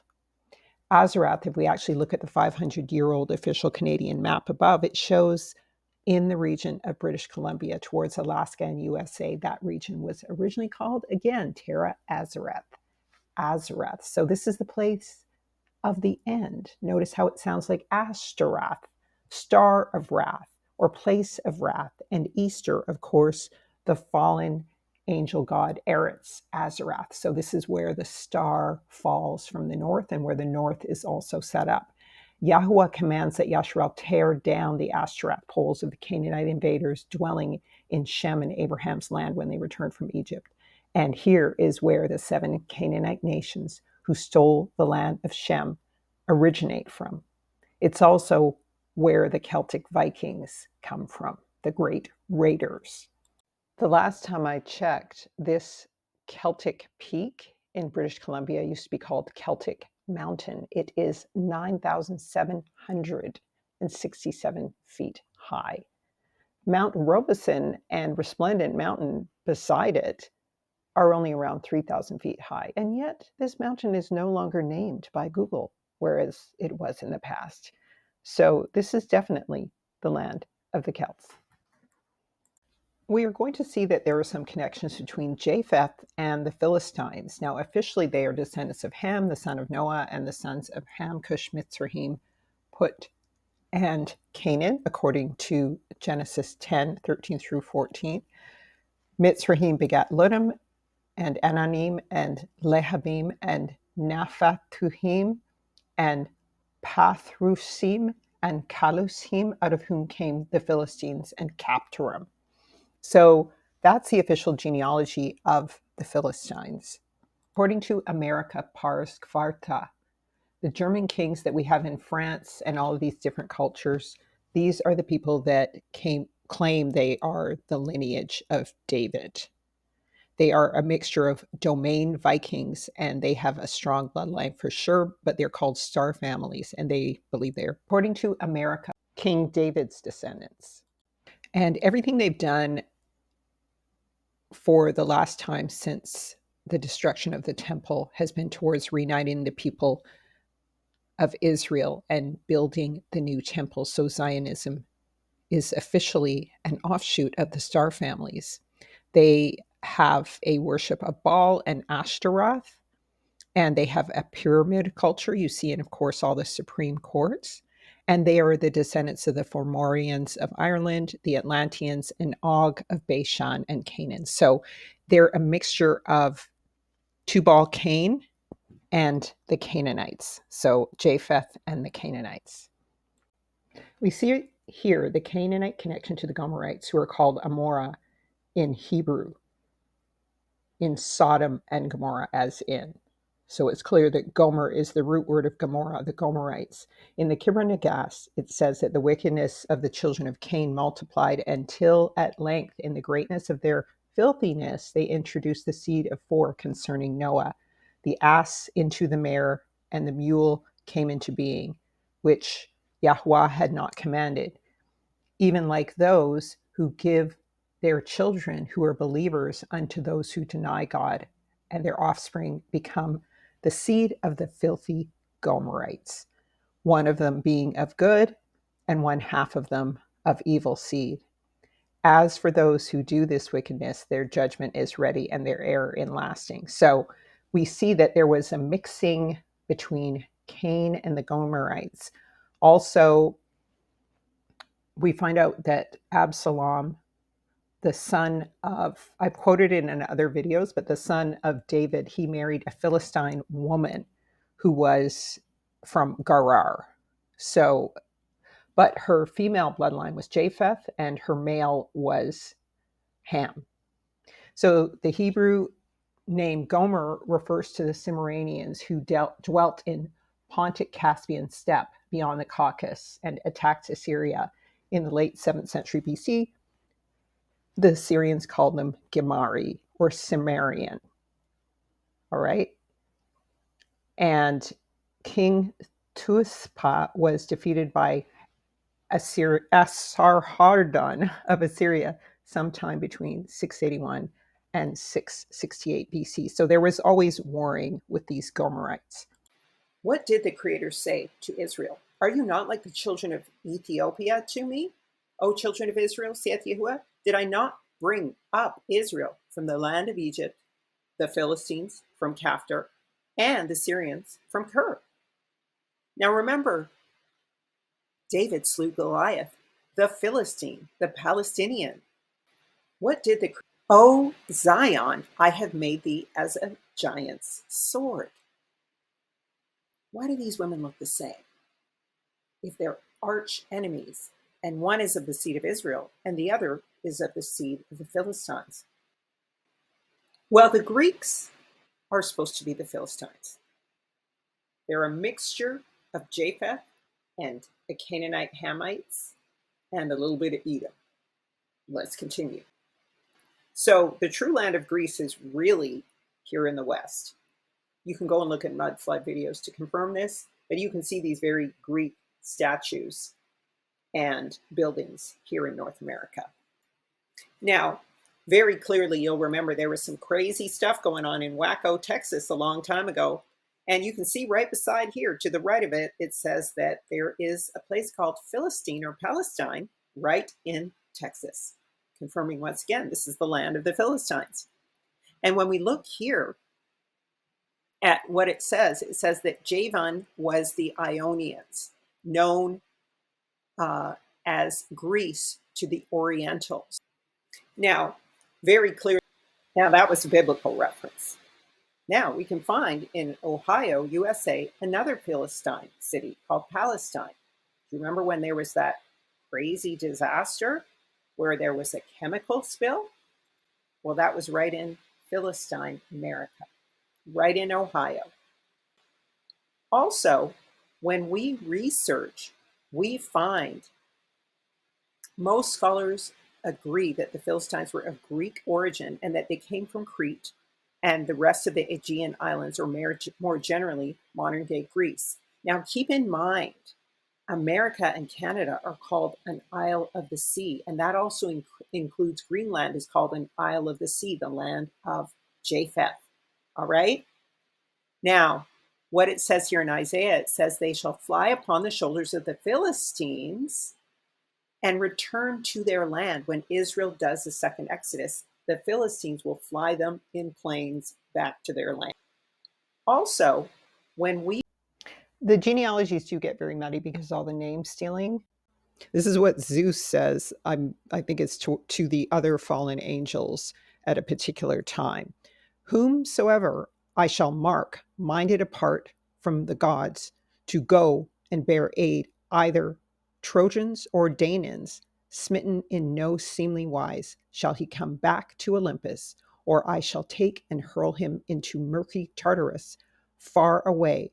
This is what Zeus, where is the deepest gulf beneath the earth, the gates whereof are of iron, and the threshold of bronze, as far beneath Hades as heaven is above the earth. Then shall you know how far the mightiest am I of all gods. This was in the midst of the Trojan War, the most famous conflict of the Bronze Age, pitted the Greeks, also called Archaeans, Argives, or Danans. So these were called Danans. These are not the tribe of Dan, although many people will conflate the two, which was Yah's design and Satan's also, but now we're returning to the truth. And they warred against the city of Troy. So these were really the children serving Satan. According to the Greeks, the Danans were a branch of what would become Greek people over time.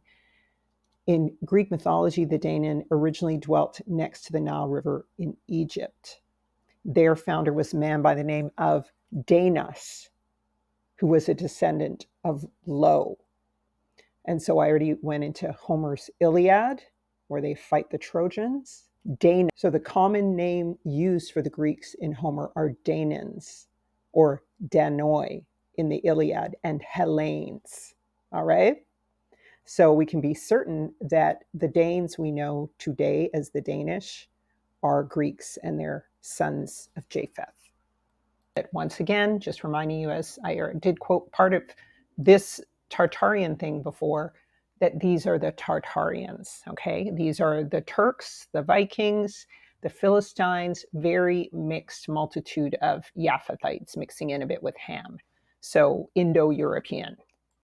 But again, all this name stealing and land stealing is what makes the North so nasty and the West.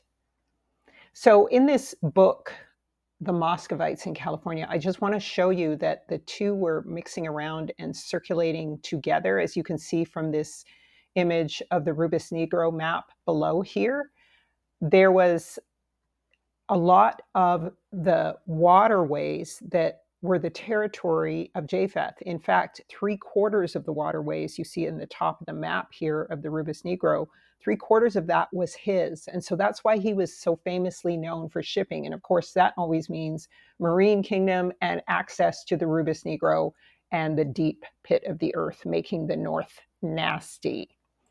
So in this book, it does say that the Muscovites have sailed and can sail from their coasts and ports, not only to California, but who to Acapulco, or Lima and Panama and Chile. Moreover, passing through the Strait of Magellan, they can reach the ports of the Mediterranean as a result of that.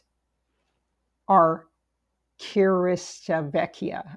Excuse my pronunciation of these words, family.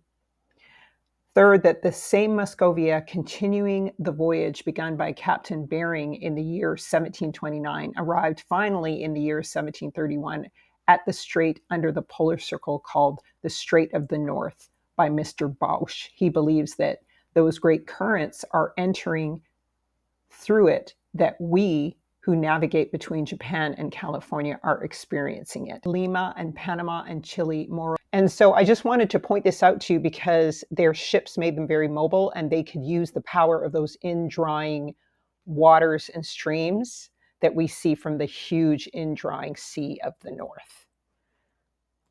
And so here are their ancient cities. Moving on to Canaan.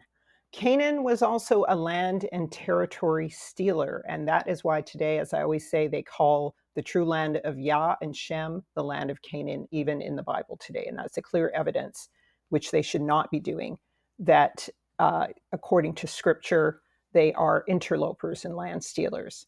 And so Jubilees 8 and 14 says, this portion extends along the Great Sea, and it extends in the strait till it reaches the west of the tongue, which looks towards the south. For this sea is named the tongue of the Egyptian sea. So what we're talking about is, if you were to look at this central island in around the Rubus Negro, you would see that there's kind of a little tail, which is Greenland or something, hanging off of it. It looks like a leaf on a fig. That just to the right of it is the land of Shem, and the 3/4, the rest of it, like I said, is Japheth's land. But the clue here is that the Atlantic is the Ethiopic Sea, which is the Egyptian Sea. And so Jubilees 10 and 29 tells on Canaan, saying, Canaan saw the land of Lebanon to the river of Egypt, that it was very good. And moving on to Canaan.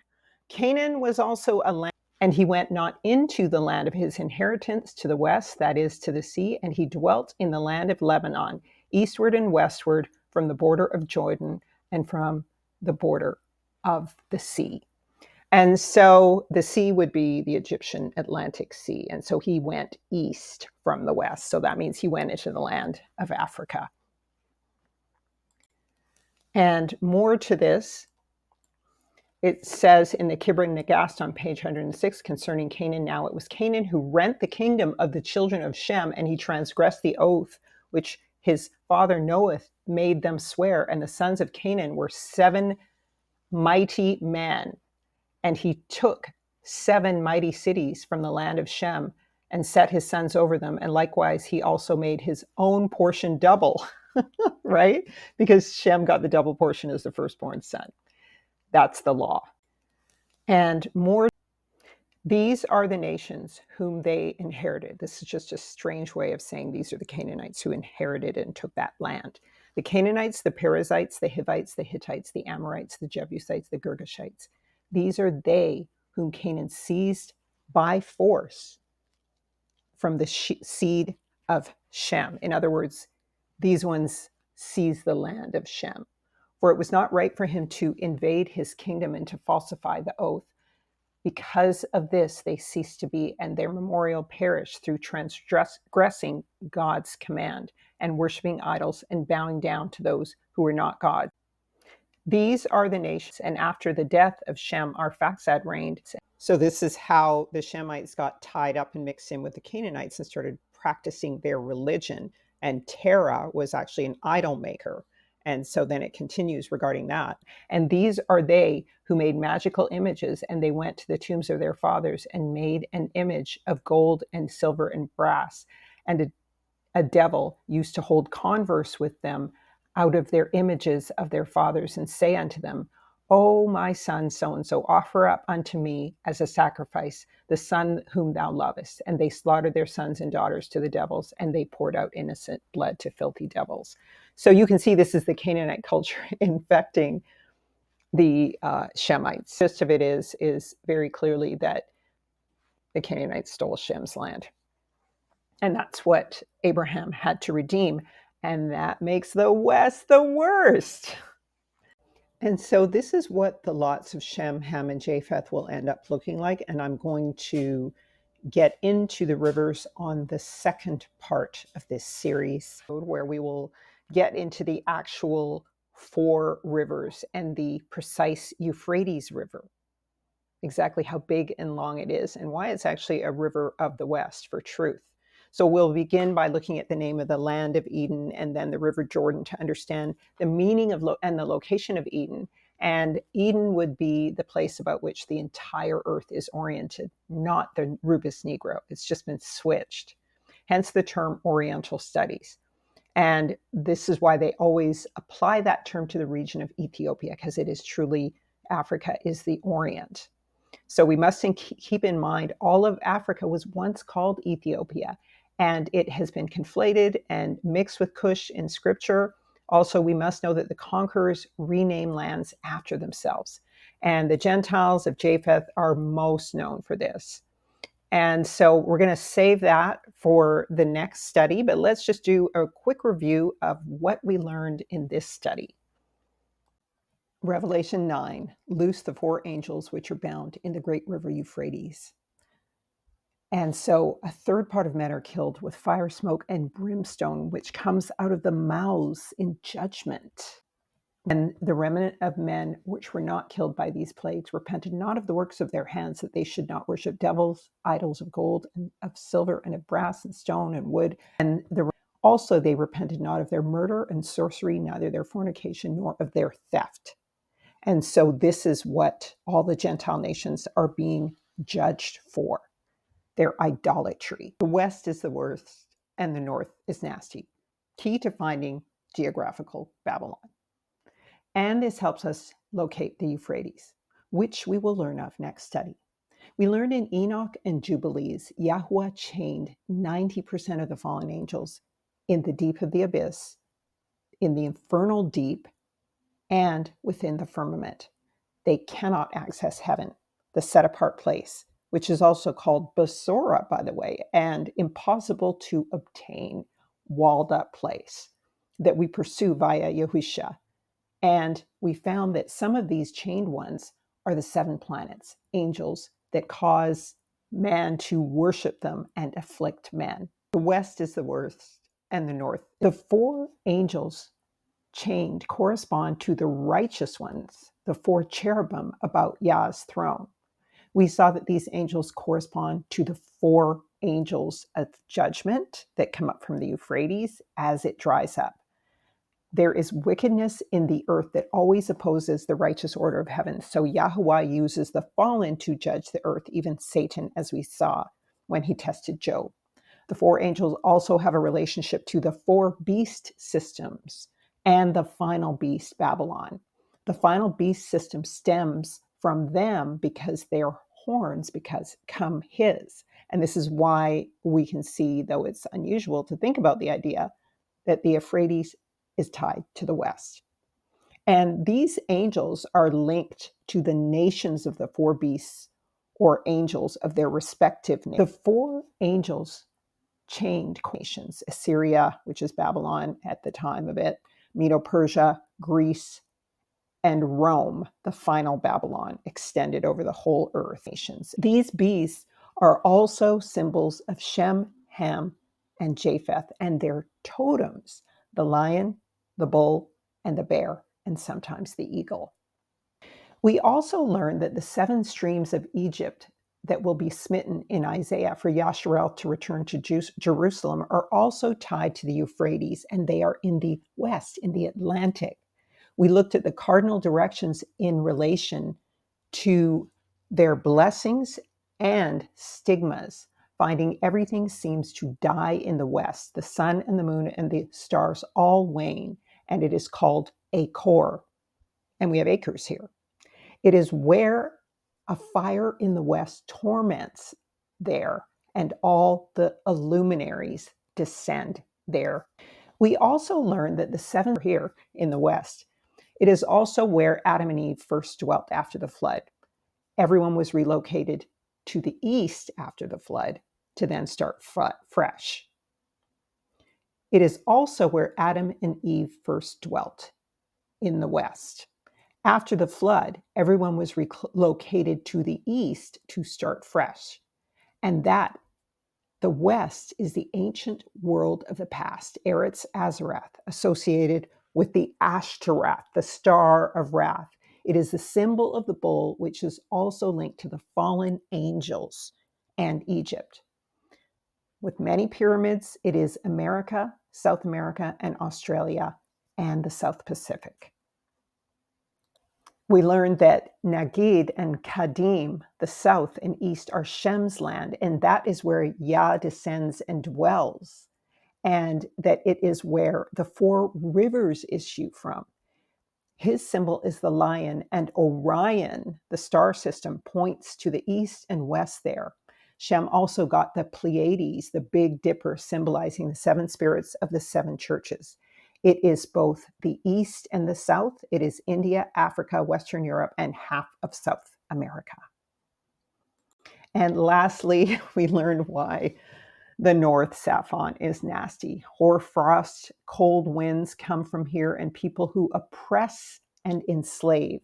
Tartaria is tied to it also. It is linked to Japheth. And we note in Revelation 9:20 that these Gentile nations are judged with brimstone, but they do not repent of their idol worship, because their idols are the angel beasts they have served to spoil and oppress Israel. We really saw Japheth was tied to child stealing and bondage. The north is where the indrawing sea or abyss is, and it's where fire pours out and cleanses all the waters of the ocean and Rubus Negro. It's where Satan is, its location. It is associated with the 7 sisters, or the Pleiades, who rule through the planets as the zooxate Augies. The zooxate Augies. So the word has ox and og in it because of Japheth's link to Gog and Magog and the giants. And these align with the planets or stars associated with astrology, who are imprisoned in the earth. These are the Celts, the Greeks, the Vikings, the Danes, the Medo-Persians, the Romans, the Cimmerians, the Gomerians, possibly the Philistines. The area is Canada and Eastern Europe. And we will explore the river of Euphrates and the angels in part 2 once again. Thank you for watching. May Yahuwah Baruch you. Shalom. Thank you for watching. Thanks for your donations. Please like, subscribe, and share, or go to intoalltruth.net to get our appointed times calendar so you can keep the appointed times at the right time. Let all of Yasharah, Yisrael, who love, worship, and praise Yahweh, give him thanks by saying Hallelujah.